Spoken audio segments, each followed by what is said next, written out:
ഈ കഴിഞ്ഞ 2 ദിവസം മുന്നേ വരെ എനിക്ക് ഒരുപാട് പ്രിയപ്പെട്ടൊരു ഭക്ഷണമായിരുന്നു കേട്ടോ. ചൂടിൽ നിന്ന് തന്നെ ഒരുപാട് പിടിച്ചു നിർത്തിയ ഭക്ഷണമാണ്.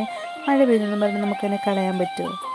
തലേദിവസത്തെ പഴങ്കഞ്ഞി ചോറ് എടുക്കുന്നുണ്ട്, തലേദിവസത്തെ ചക്ക വേവിച്ചതും, പിന്നെ ഒരല്പം പുളിങ്കറി എടുക്കുന്നുണ്ട്. ഇതൊക്കെ ഒരു ആർഭാടമാണ് കേട്ടോ. ശരിക്കും ഉള്ള ഐറ്റം വരുന്നതേ ഉള്ളൂ. അത് മാത്രം മതി ഒരു കലം പഴങ്കഞ്ഞി ചോറ് നമുക്ക് കഴിക്കാൻ വേണ്ടിയിട്ട്. അതാണ് ഈ ഐറ്റം. നല്ല പഴുത്ത മാങ്ങ കറിയാണ് കേട്ടോ. മാമ്പഴ പുളിശ്ശേരിയല്ല, അതിൽ നമ്മൾ മോരൊക്കെ ചേർക്കാനുള്ളതാണ്. ഇത് പഴുത്ത മാങ്ങ ഇട്ടിട്ടൊരു കറി വെക്കുന്നതാണ്. അടിപൊളിയാണ്. വേറെ ഒരു ഐറ്റവും വേണ്ട, ഇത് മാത്രം നമ്മൾ പഴങ്കഞ്ഞിക്കകത്ത് ചേർത്ത് കുടിച്ചാൽ മാത്രം മതി. ഭയങ്കര ടേസ്റ്റാണ്. പിന്നെ 2-3 കാന്താരിയും കൂടെ ചേർക്കുന്നുണ്ട്. ഇനി ഒരു 2-3 ചെറിയ ഉള്ളിയും കൂടെ ചേർത്ത് കൊടുക്കാം. വലിയ ഉള്ളിയാണെങ്കിൽ ഒന്ന് ചെറുതായിട്ട് ചതച്ചിട്ടിട്ടാൽ മതി, അതെന്നുണ്ടെങ്കിൽ ചെറുതായിട്ട് തന്നെ ചേർക്കാം. ചക്കയുള്ള സമയത്ത് ചക്കക്കുരുവിനെ കളയാൻ പറ്റില്ലല്ലോ, അപ്പോൾ അതും എടുത്തിട്ടുണ്ട്. ചക്കക്കുരു തോരൻ.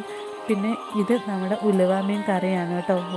ഉലുവമീൻ്റെ കറിയും ഇത്രയും കൂടെ മതി. ഇതൊന്നും ആവശ്യമില്ല, ശരിക്കും പറഞ്ഞാൽ മാമ്പഴം മാത്രം മതി കേട്ടോ. ഭയങ്കര ടേസ്റ്റാണ്, കഴിച്ചിട്ടുള്ളവർക്കറിയാം.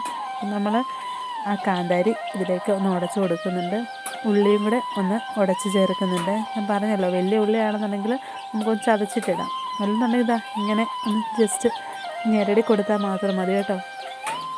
അതിനുശേഷം നമ്മുടെ മാമ്പഴവും കൂടെ എടുത്തിട്ട് ഇത് പഴങ്കഞ്ഞിയിൽ നന്നായിട്ട് ഇളക്കി, അത് മാത്രം മതി. ഒരു 5 സ്റ്റാർ ഫുഡിനും കിട്ടില്ല കേട്ടോ. ഈ മാമ്പഴം ഇങ്ങനെയായിട്ട് എനിക്ക് പറഞ്ഞറിയിക്കാൻ പറ്റില്ല. അത് കഴിച്ചവർക്ക് എന്തായാലും അറിയാൻ പറ്റും, അവർക്ക് എന്തായാലും അതിൻ്റെ ഒരു ഫീല് കിട്ടും. ഇനി ചക്കക്കൂടെ നന്നായിട്ടിട്ട് ഇളക്കി, ആ കാന്താരിയൊക്കെ ഇടയ്ക്ക് കടിക്കാൻ കിട്ടണം കേട്ടോ. ഇതാ നോക്കി, അടിപൊളിയല്ലേ? എത്രയുള്ളൂ ഇന്നത്തെ വീഡിയോ. Thanks for watching.